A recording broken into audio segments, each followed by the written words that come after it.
कहाँ जाना है पता नहीं, पता है कब जाना है यह भी पता नहीं।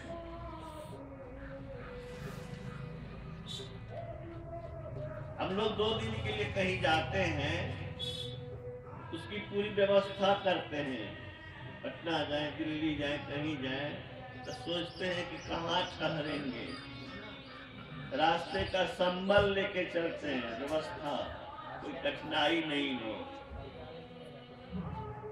इस दुनिया से सदा के लिए जाना है, इस शरीर को छोड़ करके, परिवार को छोड़ करके, अपनी दुनिया जो बसाए हैं, जो बगिया लगाए हैं, प्लॉट बनवाए हैं, मकान बनवाए हैं, बड़े प्रेम से, बड़ी आसक्ति से उसको छोड़ करके सदा के लिए चला जाना है। इसकी जो चिंता नहीं करते, तो गुरु महाराज कहते हैं मेरी उम्र के हों कि मुझसे अधिक उम्र के हों, मेरी उम्र 83 वर्ष की है,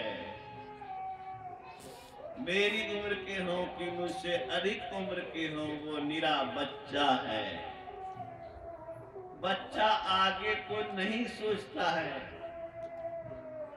बच्चा को विवेक नहीं है, विचारने की शक्ति नहीं है। वह बैलून पा करके, खिलौना पा करके खुश हो जाता है।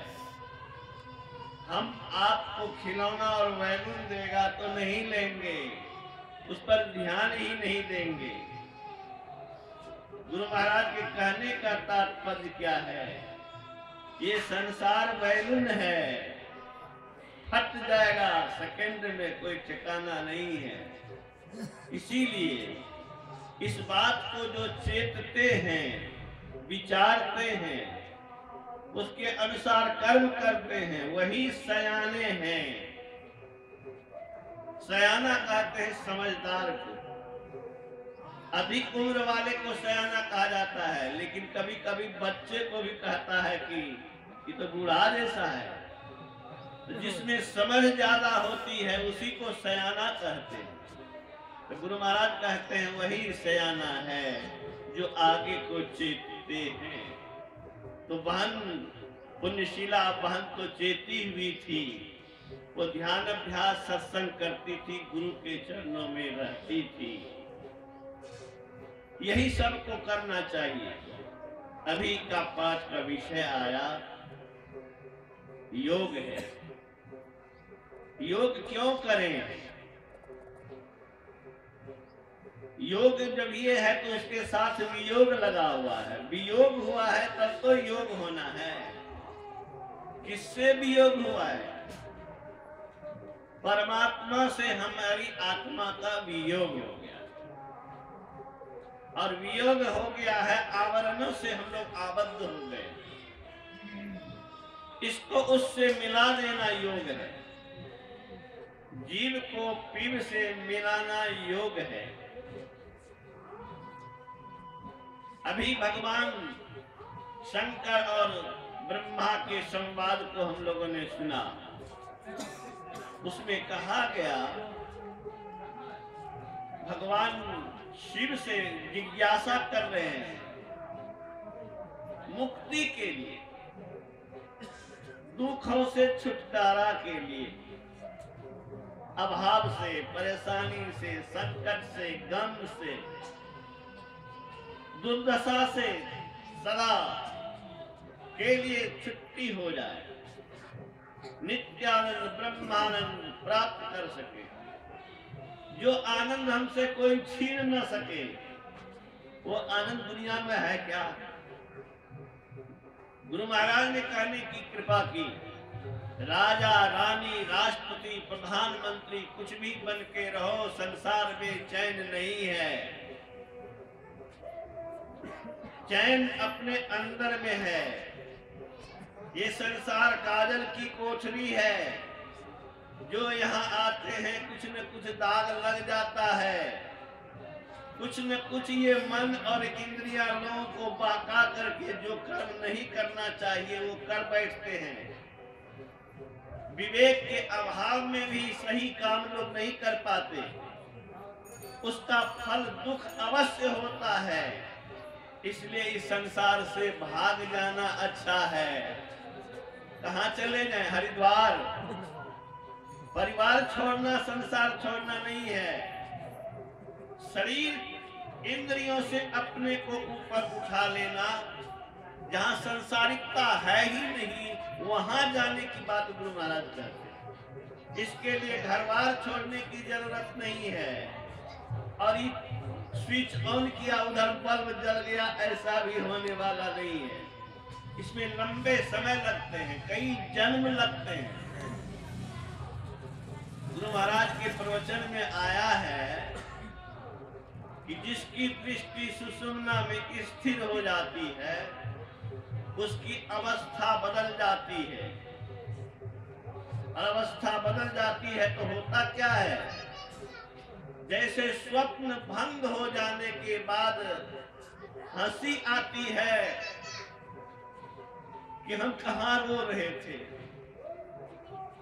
अपने पर तरस आती है कि खुश हो रहे थे संपत्ति पाकर के, कहाँ है वो सब? तो झूठ था। गुरु महाराज कहते हैं जिस दृष्टि स्थिर होगी, बिंदु का उदय होगा, प्रकाश मंडल में घुसेंगे, ये दुनिया ही असत्य और स्वप्न जैसा मालूम होने लगेगा। इसमें कोई दम नहीं रहेगा। ये अवस्था में जाना, इसके लिए चित्त वृत्ति का निरोध करना पड़ता है। फैली हुई चीजों में शक्ति कम रहती है। पानी जब फैल करके बहता है तो उसमें कोई शक्ति नहीं रहती, और उसको जब बांध करके उसको सीमित रास्ते से जाना पड़ता है, उसमें वेग आता है, वेग में शक्ति आती है। तो चित्त के वृत्ति का निरोध इति योगा, महर्षि पतंजलि ने कहा, चित्त वृत्ति निरोधा इति योगा। तो योग और ज्ञान दोनों का सहारा लेने के लिए भगवान शिव ने कहा योग भी चाहिए और ज्ञान भी चाहिए। गुरु महाराज कहते हैं योग का अर्थ ध्यान और ज्ञान का अर्थ सत्संग। सत्संग और ध्यान दोनों के आश्रय की जरूरत है। क्यों जरूरत है? इसीलिए कि हमें दुखों से छुटकारा चाहिए। हम लोग अभी जिस शरीर में है, बंधन में है, संसार के बंधन में, और इसमें हम लोग दुख भोगने को विवश हैं। हम चाहे कि बुढ़ापा नहीं आवे, हम चाहे कि बीमारी नहीं आवे, हम चाहे कि मौत नहीं हो, होने वाला नहीं। इस शरीर में जब तक हम लोग हैं, दुख से, कष्ट से, विपत्ति से, अभाव से, परेशानी से, वियोग से, बीमारी से, संकट से, मौत से बच नहीं सकते। इसी के लिए इस शरीर के अंदर में घुसने की सलाह देते हैं। महर्षि जी कहते हैं सुखमनिया में मोरी नजर लागी, अगल बगल कहूँ दृष्टि न डोले, सन्मुख बिंदु पकड़ लागी। ब्रह्म ज्योति खुली गई अंतर में, निशी अंधियारी हदस भागी। दिव्य ज्योति को सूर्य प्रगट भा, सुरत सार सबद लागी। बाबा देवी कहे मैं ही सो, ऐसे ही कर निश दिन जाऊंगा। कविता बहुत लोग लिखते हैं, भजन बहुत लोग लिखते हैं। महर्षि जी ने कविता और भजन नहीं, सिर्फ कविता और भजन नहीं लिखा, उन्होंने इसमें अपनी आत्म अनुभूति लिखी। खगड़िया कॉलेज के तत्कालीन उप प्राचार्य विश्वानंद जी भारतीय शांति संदेश के संपादक ने गुरु महाराज से जिज्ञासा की, हुजूर अब कविता क्यों नहीं लिखते? गुरु महाराज ने कहने की कृपा की, अब लिखने की स्फुरना नहीं होती है, इच्छा नहीं होती। विद्वान लोग तो हमें जाना चाहते हैं, सुन करके चुप नहीं रहे, उन्होंने कहा स्फुरना क्यों नहीं होती? कहते हैं लोग बाल का खाल निकालना, तो विद्वान लोग बाल का भी खाल निकालते हैं, तह में जाते हैं कि अंदर में क्या है। तो गुरु महाराज ने कहा स्फुरना इसलिए नहीं होती है कि साधना जब करता था तो नई अनुभूतियां होती थी, कुछ देखता था, कुछ सुनता था, जो कभी नहीं देखा, जो कभी नहीं सुना, वो देखने और सुनने को मिला, ध्यान में अनुभूति हुई, उसको लिपिबद्ध करने की स्वाभाविक उत्कंठा हुई। हमको लगता है कि ईश्वर की प्रेरणा से भूपेंद्र बाबू उनको ये प्रेरणा हुई कि लिखो। अगर लिख के नहीं जाते वे वेदांत का सार महर्षि में ही पदावली हम लोग को कहां से उपलब्ध होता? अभी जो मैं सुनाया ये कहां से हम सुना पाते? पहले पदावली 26 सुना तब तो सुना रहा हूं। ईश्वर की प्रेरणा हुई और गुरु महाराज को लिखने की व्यग्रता हुई और उन्होंने लिख डाला। आगे गुरु महाराज कहते हैं अब कोई वैसी अनुभूति नहीं होती। विश्वानंद जी संपादक जी उप प्राचार्य खगड़िया कॉलेज में लिखा अपना विचार। क्या अपना विचार लिखा? उसने लिखा महर्षि जी की एक सच्चे कलाकार है। मैं उनके उत्तर पर विचार कर रहा था, गौर कर रहा था और इस निष्कर्ष पर पहुंचा कि महर्षि जी एक सच्चे कलाकार हैं, जो कल्पना से नहीं वास्तविकता के धरातल पर जाकर के कविता लिखा है। अब महर्षि की कविता मौन इसीलिए है कि उन्होंने अपनी यात्रा पूरी कर ली है, जहां जाना है वहां चले गए हैं। आगे उन्होंने कहा, एक उदाहरण दिया कि गंगोत्री से जब गंगा चलती है तो रास्ते में बाधाओं से टकराती है, कल कल की ध्वनि होती है, लेकिन जब वह समुद्र में जाती है तो गतिहीन हो जाती है और ध्वनिहीन हो जाती है, गति भी कम और आवाज भी बंद। तो महर्षि की कविता इसलिए गौण है कि वे साधना की चरमावस्था जनित आनंद में निमग्न हो गई है और अब उन्हें कविता के लिए अवकाश नहीं है। ऐसे महर्षि जी कहते हैं अपने अंदर में दिव्य ज्योति वाला सूर्य का मैंने दर्शन किया, मीठी मुरली सुना, सूरत के कान से अरे हार में ही बड़ा कौतूहल होई बलिन के ध्यान से। इस शरीर के अंदर में क्या पाया उसने? सूर्य, दिव्य सूर्य। ये भौतिक जगत का सूर्य और आंतरिक जगत के सूर्य में तुलना क्या है? मैनेजर साहबा पर मेरी निगाह है। गुरु महाराज ने कहने की कृपा की, आज जो चमत्कार तुम देख रहे हो, इंग्लैंड में क्रिकेट हो रहा है, ऑस्ट्रेलिया में क्रिकेट हो रहा है, यहाँ टीवी पर आप देख रहे हैं। इंग्लैंड में मित्र है, सेकंड में आप बात कर लेते हैं। पहले तो पोस्ट कार्ड जाने में कितना समय लगता था, लेकिन विज्ञान का चमत्कार देखिए। कहीं खेल हो रहा है, यहाँ से खेल देख रहे हैं, दृश्य देख रहे हैं, सुन रहे हैं, शब्द। गुरु महाराज का कहिया वैज्ञानिकों के खोज का परिणाम है। मैंने भी खोज की। 18 मार्च 72 को अखिल भारतीय महाधिवेशन में नंदलाल पट्टी ने जो कहा वही मैं सुना रहा हूं। मैंने भी खोज की और खोज करते करते वहां पहुंचा जहां जाने से ईश्वर का साक्षात्कार होता है। करोड़ों सूर्य से ज्यादा चकमक है। एक सूर्य तो दुनिया को प्रकाशित कर रहा है, करोड़ों सूर्य वाला प्रकाश अपने अंदर में है। ये सुन करके नहीं लिख रहे हैं गुरु महाराज, बोल रहे हैं, जो बोल रहे हैं वो आत्मानुभूति बोल रहे हैं। यही घट चंदा, यही घट सूर, यही घट बाजे अनहद तूर, यही घट बाजे तबक निशान, बहरा शब्द सुने नहीं।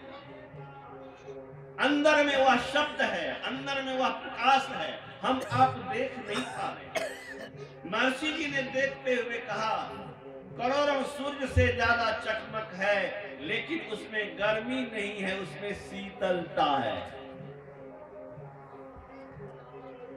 उस प्रकाश को पाने के बाद, उस सूर्य को देखने के बाद मन ऐसे शांत हो जाता है, मन ऐसे शांत हो जाता है जैसे पानी जम करके बर्फ बन जाता है। मन तृप्त हो जाता है, मन संतुष्ट हो जाता है, मन निर्भय हो जाता है, मन को कोई भय नहीं रहता, मन का अस्तित्व मिट जाता है। कोई अशुभ की कोई कल्पना ही नहीं हो सकती है। इसी का नाम कल्याण है। बेटा कलेक्टर हो जाने से कल्याण नहीं होगा। कलेक्टर को भी गोपालगंज में गोली से भून दिया गया था ना। अब छत्तीसगढ़ में आपने सुना होगा कि एसपी को कड़ी से बांध करके ट्रैक्टर में घिसिया करके उसका जान ले लिया गुंडों ने।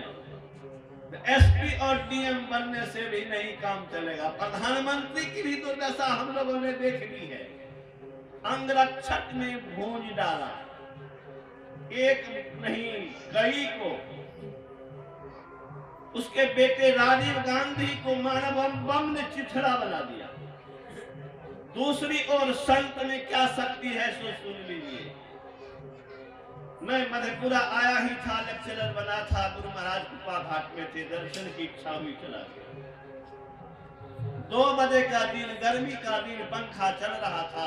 मैं बरामदे पर पंखा के हवा में गर्मी से मुक्त अच्छी दशा में था, पंखा का आनंद भी ले रहा था और गुरु महाराज को खिड़की से देख भी रहा था।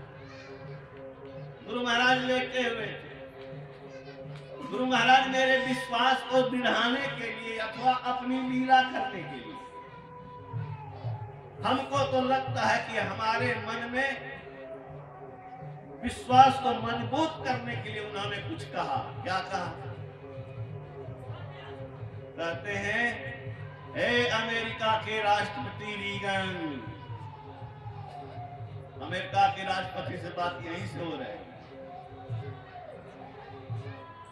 क्या हो रही है वही जाने, लेकिन मैं सुन तो यही रहा हूं। कह रहे हैं पाकिस्तान के राष्ट्रपति जियाउल हक को समझा दो, भारत पर कुदृष्टि कर रहा है, उसका सर्वनाश हो जाएगा। मुझे कुछ समझ में नहीं आया क्या बात हुई कि नहीं हुई, लेकिन 1 सप्ताह नहीं बीता, पेपर में पढ़ने को मिला एरोप्लेन क्रैश हुआ और जियाउल हक का बॉडी का चिथड़ा उड़ गया।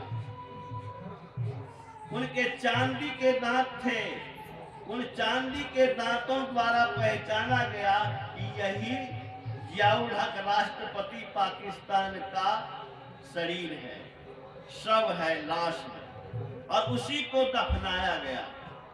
तो महर्षि जी 1 सप्ताह पहले ही कह रहे हैं उसका सर्वनाश हो जाएगा, और सर्वनाश हो गया। ये मनुष्य में ही मनुष्य भगवान हो जाता है, अलौकिक शक्ति प्राप्त होती है। स्वामी विवेकानंद ने कहा, सिर्फ मनुष्य ही ईश्वर बन सकता है, और सबको ईश्वर बनने के लिए पूरा के पूरा अवसर दिया है। किसी को कम और किसी को विशेष नहीं दिया उन्होंने। सबके अंदर में वह ब्रह्म ज्योति और ब्रह्मनाद है, जिसकी ओर आप अगर बढ़ने लगेंगे तो देवी देवता भी आपके पीछे लग जाएंगे। आपकी सुरक्षा में, आपकी असुविधा को दूर करने में, आपकी कठिनाई को दूर करने में दैवी शक्ति लग जाएगी। ये मैं नहीं कह रहा, ये महर्षि नहीं कह रहे हैं। अभी आप सुन रहे थे, विंदु नादन महालिंगन शिव शक्ति निकेतन देहं शिवालयं प्रोक्तं सिद्धिदं सर्वदेहिनाम। अंदर में ज्योतिर्मय बिंदु। गुरु महाराज कहते हैं शिव मंदिर जाते हो, जलधरी देखते हो, शिवलिंग देखते हो, ये पत्थर का है और ये मनुष्य का बनाया हुआ, ईश्वर का बनाया हुआ जलधरी अपने अंदर में है, वह ज्योतिर्मय बिंदु है, ईश्वर का बनाया। और ईश्वर का बनाया हुआ महालिंग है, वह ब्रह्मनाद है। गुरु महाराज कहते हैं जो इसकी उपासना करते हैं, जहां इसकी उपासना होती है वहां से न लक्ष्मी हटती है। लोग लक्ष्मी को बुलाते रहते हैं, कृपा करने के लिए भीख मांगा करते हैं, मांगने की जरूरत नहीं है। गुरु महाराज कहते हैं जहां बिंदु नाद की उपासना होती है, आपके घर में अगर बिंदु और नाद की उपासना होती है, वहां से न लक्ष्मी जी हटती है, न भगवान विष्णु हटते, न शक्ति जी हटती है, न भगवान शिव जी हटते हैं। गुरु महाराज कहते हैं जरा सोचो, बिंदु नाद की उपासना का कितना लाभ और कितना सुंदर परिणाम। बंधुओं, योग इसीलिए कि हम अचेत पड़े हुए, हम स्वयं से बेखबर हैं, शरीर को चिंते हैं, जड़ पदार्थ को चिंते हैं, लेकिन हम आप क्या हैं, कहां से आए हैं, इसमें कितनी शक्ति है ये मालूम ही नहीं। इसको प्रकट करने के लिए योग की जरूरत है, सत्संग की जरूरत है। तो स्वामी विवेकानंद ने कहा only man can become God, सिर्फ मनुष्य ही ईश्वर बन सकता है। अरे जो लड़का कलेक्टर बन सकता है, वो अगर चपरासी बनने के लिए सोच रहा है तो उसकी बुद्धि पर तरस आएगी कि नहीं श्रीमान? कलेक्टर बनने की क्षमता है, अरे बेटा कलेक्टर बन जा, डॉक्टर बन जा, इंजीनियर बन जा। कहता नहीं नहीं नहीं नहीं नहीं कह रहा, उसका दुर्भाग्य नहीं कह रहा है।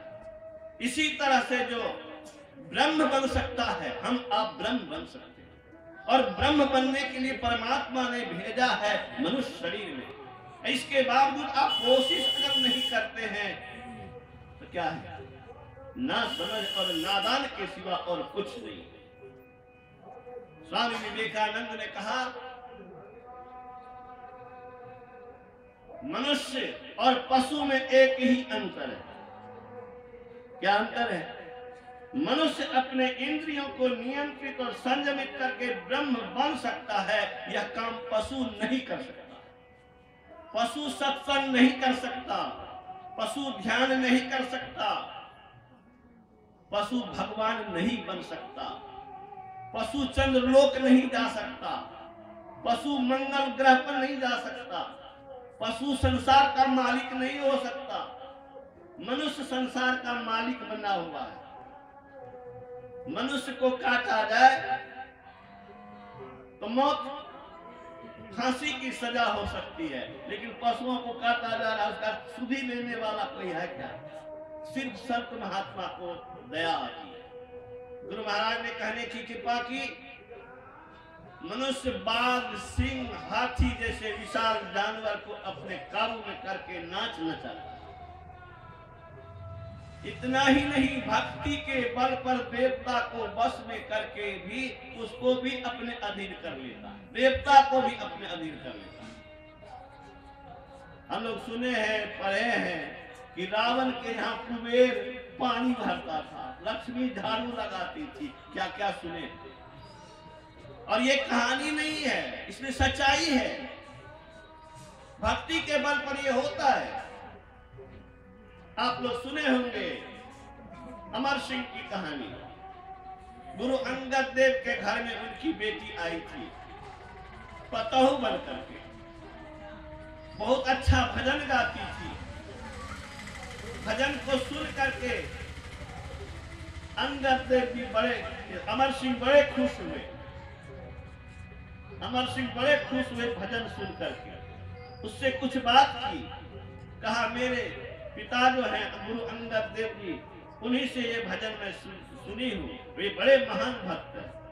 महान संत है, उसकी प्रशंसा किया। कहा अच्छा तुम इतनी बात कहते हो तो इस बार हिंगला देवी के पूजन में मैं जाऊंगा, तब मैं उनसे बात करूंगा कि कैसे है, मैं भी जानने की कोशिश करूंगा।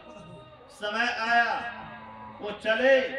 हिंगला देवी के पूजन के रास्ते में ही उनका घर था,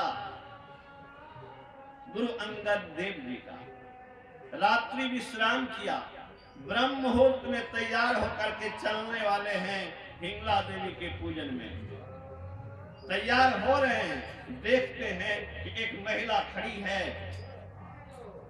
शरीर जाज्वल्यमान है, प्रकाशित है, उसके शरीर से बल्ब से जैसे रोशनी निकलती है वैसे रोशनी निकल रही है और उस रोशनी में झाड़ू लगा रही है। सुने हैं कहानी, आप लोग सुने होंगे, साहिब स्वामी जी महाराज की कहानी कहकर। और गुरु अंगद देव जी को बहुत दिन नहीं हुआ है, हाल की बात है, कुछ ही 100-200 400 के अंदर की बात है। तो देख करके आश्चर्य में पड़ गया, इनके यहाँ ये दिव्य प्रकाश वाली कौन महिला झाड़ू लगा रही। जा करके चरणों में हाथ जोड़ करके प्रणाम निवेदित करते हुए कहते हैं, देवी आप कौन हैं? कहा मैं वही हिंगला देवी हूँ जिनकी पूजा करने के लिए तुम जा रहे हो। कहा माँ आप यहाँ झाड़ू लगा रही हो? कह रहे मैं झाड़ू लगाया तो क्या, यहाँ तो लक्ष्मी सरस्वती भी आकर के झाड़ू लगाने में अपना सौभाग्य मानती, और मैं मानता हूँ कि सत्संग में आकर के आप भक्तों को प्रणाम करता हूँ तो मैं बड़ा गर्व महसूस करता हूँ। आप भक्तों को मैं हृदय से प्रणाम करता हूँ। अभी तो मैं बोल रहा हूँ, प्रणाम तो पहले कर चुका हूँ। क्यों प्रणाम किया हूँ आपको? आप महान है, आप धन्य हैं। भगवान कृष्ण ने गीता में कहा, समो अहं सर्वभूतेषु, समान रूप से मैं सबके अंदर हूं। ठीक है, समो अहं सर्वभूतेषु नो में द्वेष्यो अस्ति नो में प्रिय, मेरा कोई दुश्मन नहीं, मेरा कोई दोस्त नहीं। ये तू भजन्ति माम भक्त्या मयि तेषु चाप्य अहम, लेकिन जो भक्ति करता है अनन्य भाव से, उसके हृदय में मैं बसता हूँ और वह मेरे हृदय में बसता है। क्या सर, भगवान कहाँ बसते हैं? भक्त के हृदय में। और भक्त कहाँ बसते हैं? भगवान उसको अपने हृदय में लेते हैं। तो आपको प्रणाम करने से हमारा कल्याण कैसे नहीं होगा, ये विश्वास तो पहले कीजिए। ये विश्वास के कारण मैं प्रणाम करता हूँ। तो मैं कह रहा था कि लक्ष्मी सरस्वती भी संत के दरबार में झाड़ू लगाने में सौभाग्य मानती है। ये भक्ति की महिमा है बंधुओं, ये ईश्वर की ओर चलने का परिणाम है। इसी के लिए ये ज्ञान, ये सत्संग किस लिए? ये सत्संग इसीलिए कि आप हम जाने। उसका मजा लेने वाले जो संत होते हैं वे दुनिया को क्या कहते हैं? स्वामी राम तीर्थ ने कहा, स्वामी राम तीर्थ को इधर के लोग कम जानते हैं। मैंने उनके साहित्य को पढ़ा है, उनकी जीवनी को पढ़ा है। स्वामी विवेकानंद और स्वामी राम तीर्थ में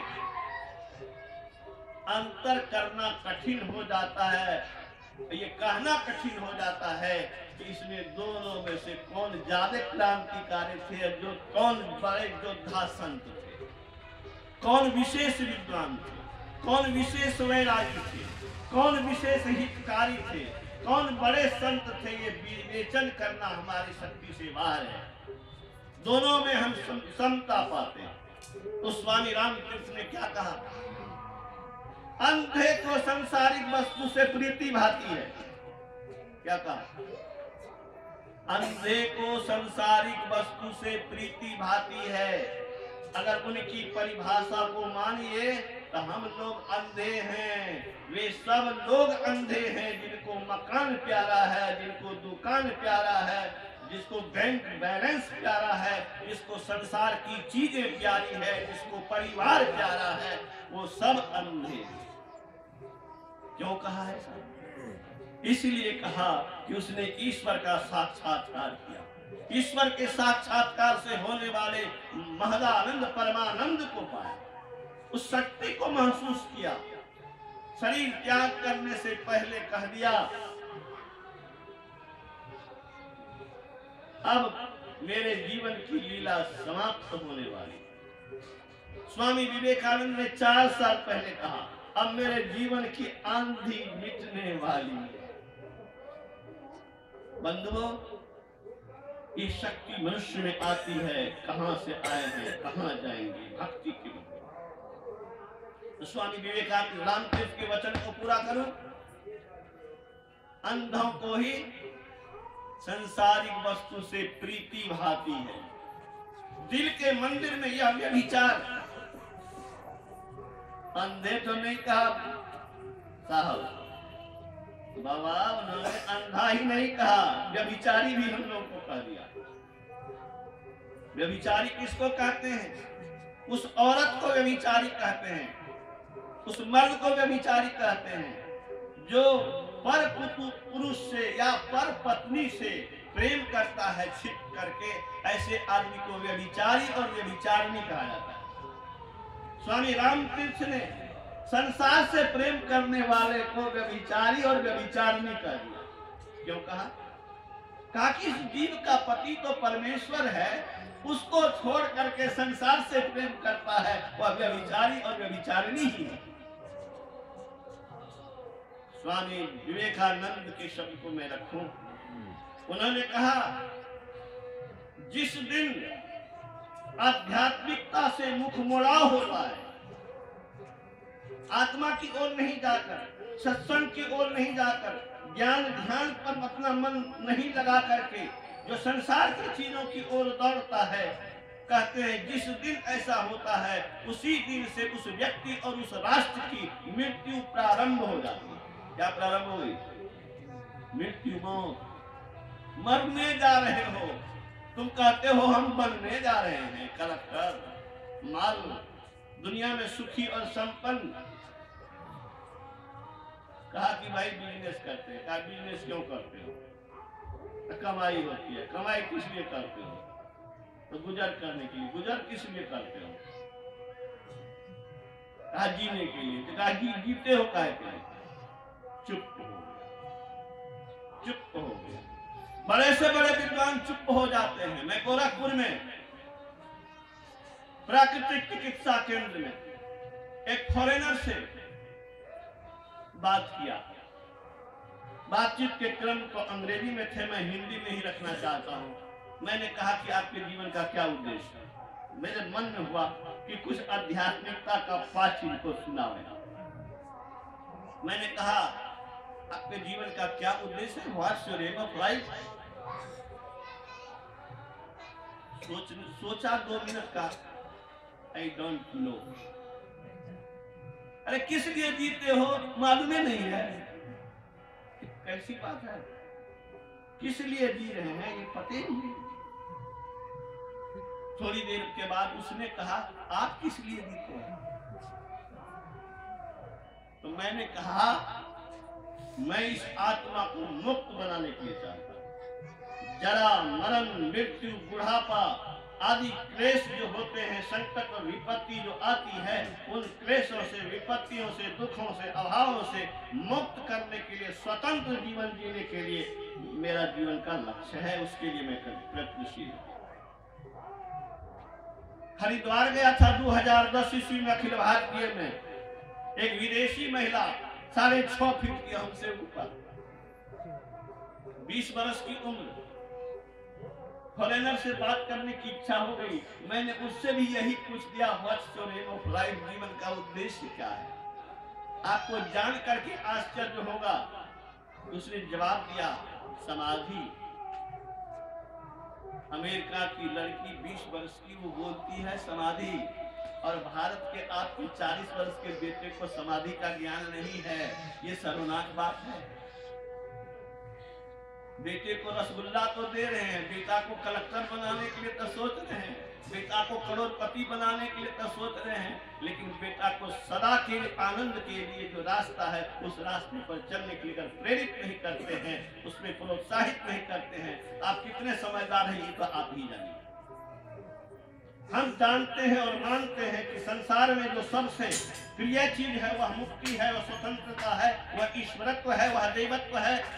उसकी प्राप्ति के लिए अपने संतानों को, अपने मित्रों को, अपनी पत्नी को, अपने पति को, सबको प्रेरित करना चाहिए। और जो नहीं करता है उसको मैं सही सत्संगी नहीं मानता, उसको असली सत्संगी नहीं मानता।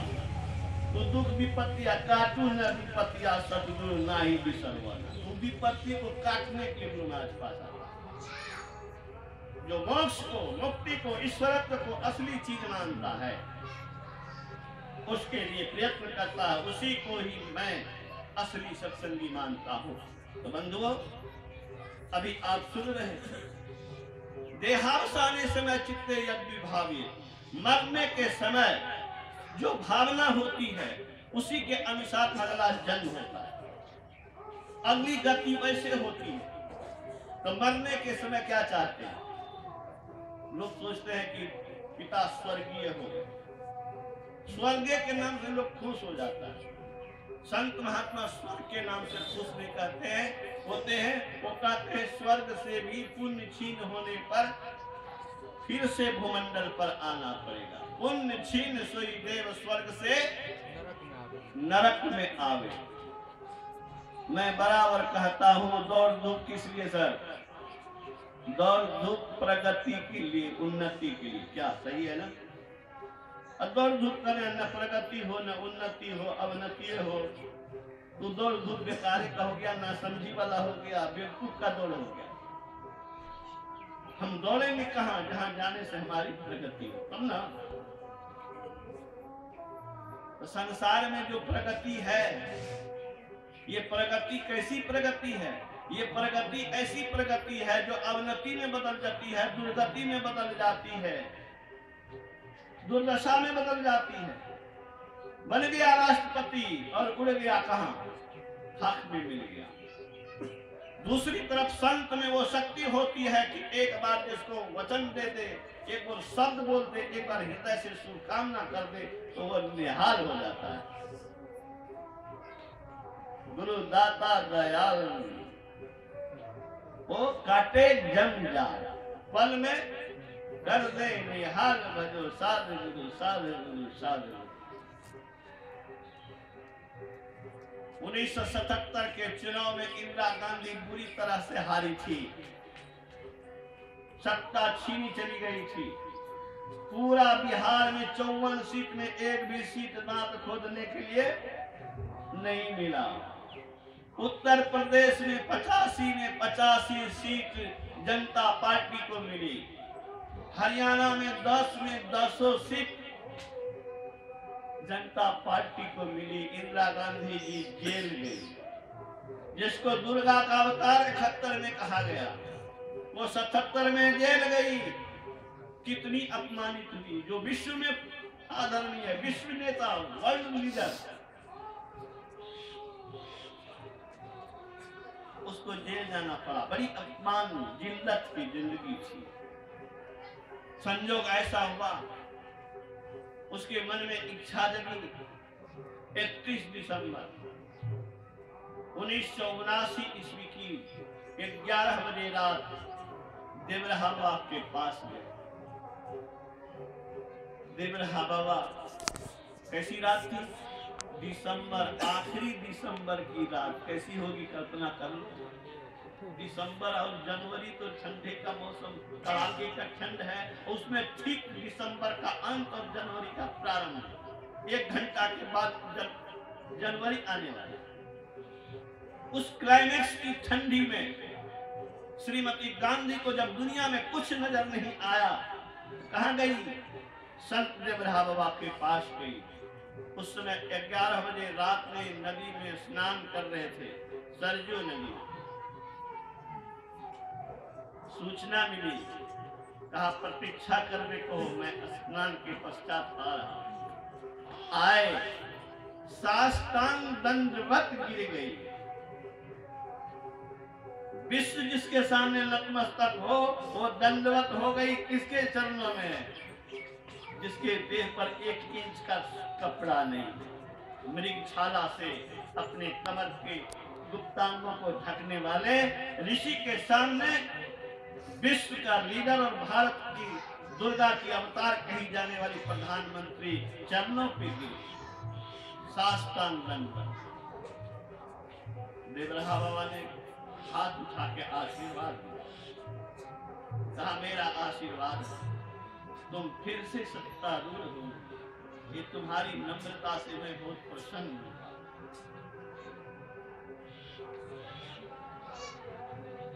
बहुत कम लोगों को मालूम है कि इंदिरा गांधी ने हाथ छाप चुनाव चिन्ह क्यों लिया। मालूम है? उसी दिन से उसने हाथ छाप चुनाव चिन्ह लिया और अपार बहुमत के साथ फिर से वो देश में प्रधानमंत्री बनी थी।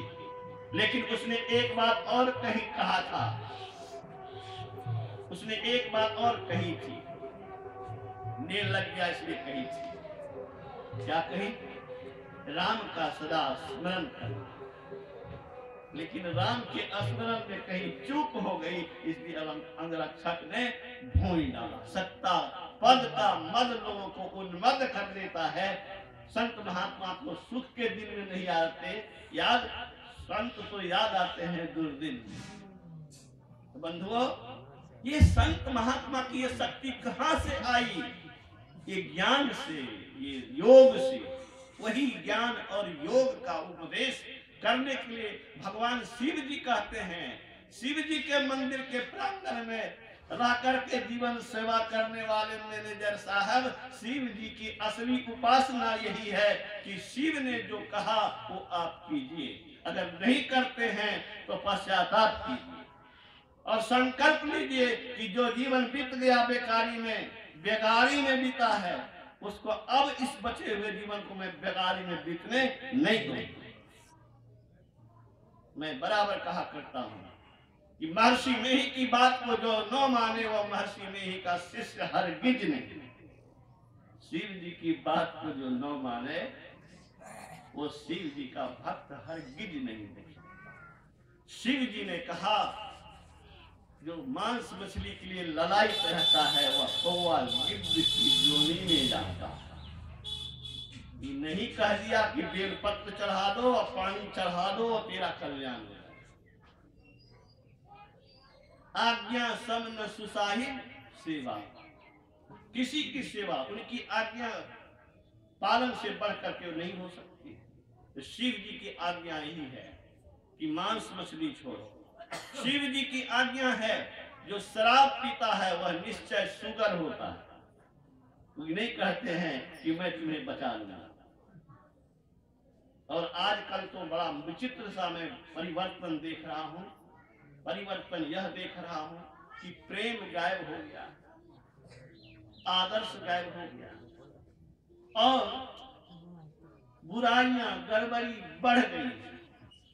एक चूल्हा पर 5 किलो 6 किलो 7 किलो चावल टूटता था। 100 आदमी 70 आदमी 50 आदमी एक जगह खाते थे, सब में प्रेम रहता था। आज तो बाप कलट रहा है, माँ कलट रही है, मियाँ बीबी राजी क्या करेगा। जा कल आई थी एक सत्संगी सास और पतोहू। मैंने सास आई तो मैंने उनको कहा अकेले लिए और ककरो साथ ला लिए नहीं पुतो हुए। उनको बुलाया, मैंने पूछा महीना में कितने दिन सास की का पैर दबाती। बेचारी शुद्ध थी, सत्य सत्य बोल दी महीना में 1 दिन। हमने कहा तुम कैसी सत्संगी हो, महीना में सास ससुर को 1 दिन पैर नहीं दबाती, उसकी सेवा नहीं करते हो। गुरु महाराज ने कहने की कृपा की जो उपकारक के उपकार को नहीं माने वह कृतज्ञ है, वह पापी है, वह आत्महिंसक की गति में जाता है। बेटा आपका है, अगर आपका पैर नहीं दबा रहा तो अपनी हत्या कर रहा, अपने को दुर्गति की ओर ले जा रहा है। हमको बड़ी खुशी हुई है कि पोता भी है, दादा भी है और निचला बेटा भी है। तीनों दादा पोता पुत्र मिल करके सब मिल करके सत्संग करने आए हैं। ये खुशी की बात है। सत्संग ज्ञान बहुत जरूरी है। दुर्दशा क्यों हो रही है? किसी की दुर्दशा, किसी की दुर्दशा हो रही है दुर्बुद्धि के कारण। क्या ठीक कह रहा हूं? जिसको दुर्बुद्धि है वह दुष्कर्म करेगा, दुष्कर्म करेगा तो दुष्परिणाम भोगेगा और उसको दुख, दुर्दिन, दुर्दशा, दुर्भाग्य आएगा कि नहीं आएगा? जड़ क्या है? दुर्दशा का जड़ है दुर्बुद्धि और सुदशा का जड़ है सद्बुद्धि। सदगति का जड़ है सद्बुद्धि। ये सद्बुद्धि कहाँ मिलेगी? ये सत्संग के सिवा और कहीं मिलने वाला नहीं। इसीलिए भगवान शिव ने कहा सत्संग को और योग को, दोनों में से किसी एक को कम और विशेष मत मानो, दोनों जरूरी है। योग भी चाहिए और ज्ञान भी चाहिए। वही ज्ञान और योग यहाँ हो रहा है। और ज्ञान योग को महर्षि जी ने अपने जीवन में उतारा तो महर्षि जी मनुष्य नहीं, मनुष्य से भगवान बने, ईश्वरी शक्ति उन्होंने प्राप्त की। विश्व ब्रह्मांड में अपना प्रभाव दिखाया। जापान 3500 किलोमीटर की दूरी पर महर्षि जी का चित्र कहां कौन टांगता है? वहां नाम लेने वाला कौन है? लेकिन आपने पढ़ा होगा, सुना होगा, मैं उसी को दोहरा रहा हूं। 21/10/73 ईस्वी को कोप्पाघाट में उसने प्रवचन किया। शांति संदेश नवंबर 73 में प्रकाशित है, आप पढ़ लीजिए। उसने क्या कहा था? उसने कहा एक रात में सोया था, स्वप्न आया, स्वप्न में समुद्र देखा, समुद्र में एक संत को खड़ा देखा, उनका शरीर जाज्वल्यमान था, दिव्य प्रकाश उससे निकल रहा था। मुझे देवता की अनुभूति हो रही थी। मैं बड़े सौभाग्यशाली था, बड़ा खुश हो रहा कि मुझे ऐसे ऋषि, महर्षि, संत और भगवंत का दर्शन हो रहा। बड़ा प्रफुल्लित थी, मेरा अंग अंग रोमांचित था, मैं बड़ा प्रसन्न था। मैं मानता हूं कि बिल्कुल सही लिखा उसने, सही कहा उसने, क्योंकि मुझे भी कुछ ऐसी अनुभूति हुई। कब हुई? जब मैं मिडिल स्कूल में पढ़ता था। उस समय हरे राम हरे कृष्ण का अष्टजाम बड़े प्रेम से लोग गाते थे। एक डाल पर तोता बोले, एक डाल पर मैना के तर्ज पर ये चरने वाले बहुत सुंदर हरे राम हरे कृष्ण गाते थे। मैं मस्त हो गया उसके सुनने में, बड़ा आनंद आया, वहां से उठता नहीं था।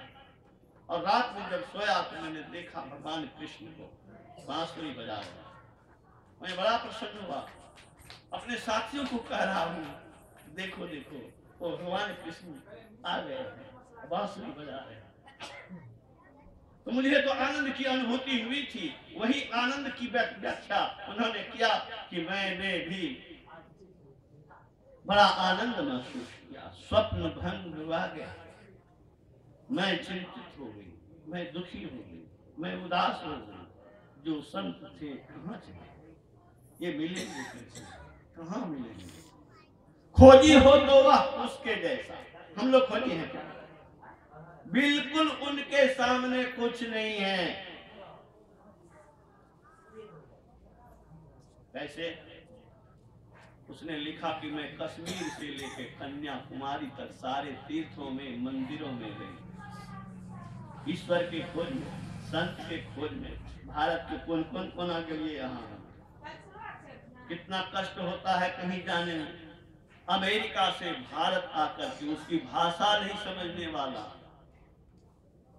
और वह महिला कश्मीर से कन्याकुमारी तक की बात करती है और कहती है कि मैं सारे मंदिरों में, आश्रमों में गई, लेकिन जिनको मैंने स्वप्न में देखा था उसको कहीं नहीं देखा। तो अंत में कोप्पाघाट में वो थे नहीं, उनके चित्र लगे थे। चित्र को देखकर हूबहू वही चित्र मुझे बुझाया तो मैं खुशी से उछल पड़ी। मेरी भाषा कोई समझते नहीं थे कोप्पाघाट में, तो किसी ने चतुरानंद बाबा को बुलाया। वो अंग्रेजी के जानकार थे, अंग्रेजी के माध्यम से बातचीत हुई। उसने यही कहा कि ये कहाँ हैं, इनको मैंने स्वप्न में देखा। उस समय हरिद्वार गए हुए, छुट्टी उसको कम मिली थी, विदा हो गई। फिर समय लेकर के वो आई और गुरु महाराज से कृपा घाट में जब मिली तो गुरु महाराज ने क्या कहा, ये स्वप्न में मेरे सिर के ललाट के मध्य भाग में जो ऊंचा चटना है उसको गौर से देखी थी, देखते ही पहचान गया कि मैं ही इनके स्वप्न। क्या सर, हम आप में से कोई नहीं कह सकते हैं कि हमको आपको किसने सपना में देखा और उसने क्या देखा, लेकिन महर्षि जी 3500 मील की दूरी पर साधना कर रही, ये सॉरी स्वप्न देख रही महिला क्या देख रही है, ये देखा भी, कहा भी और उस महिला ने स्वीकारा भी। आगे उस महिला ने क्या किया, गुरु महाराज से दीक्षा ली, साधना में जब बैठी तो अंतरंग में पुण्य जन्म की वह तपस्विनी रही होगी। भक्ति में जो पूरी कमी थी उस कमी को पूरा करने के लिए बार बार ये जीव आता है। अनेक जन्म संसिद्धो ततो यातिम फलांगतिम, वैरागी हो गए हैं